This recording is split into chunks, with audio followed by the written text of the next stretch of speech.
The 19th summit of the non-aligned movement member states taking place in Kampala and the group of 77 plus China comes at a time when Eastern Africa region is gripped by tension. Just last week, Burundi closed its borders with Rwanda. Disagreements between the Democratic Republic of Congo and Rwanda have almost led to armed confrontations. The signing of a memorandum of understanding between Somalia and Ethiopia has sparked an ease with the Mogadishu government, which claims Somaliland as part of its territory, and the conflict in Sudan is yet to come to an end. At the global scene, the deadly Russia-Ukraine war rages on, and so is the devastating 3-month Israel-Palestine war. This was at the center of the deliberations by non-aligned movement member states for a solution as it emerged during the first day of senior officials meeting at Munyonyo Commonwealth Resort. The countries that, especially Middle East countries, this is something which is at their heart, which is something which they do passionately, including in some Western countries.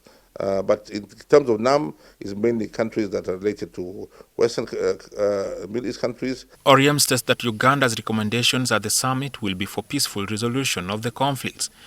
We have always said that we should respect the principles of two states, the Israeli and Palestine state, living side by side.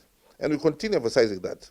The basic principle of two states living side by side in peaceful atmosphere is the best way in which we can resolve the issues in that region. He divulged that the mechanism for peaceful settlement of conflicts is the reason an emergency meeting of the Intergovernmental Authority on Development, IGAD, will separately take place this Thursday in Kampala.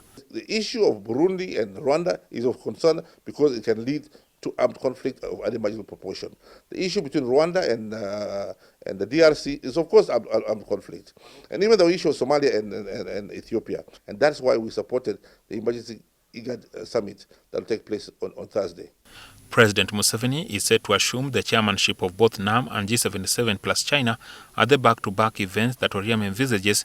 The international community will have their attention on the organizations. The days of giving lectures to independent sovereign countries is ended.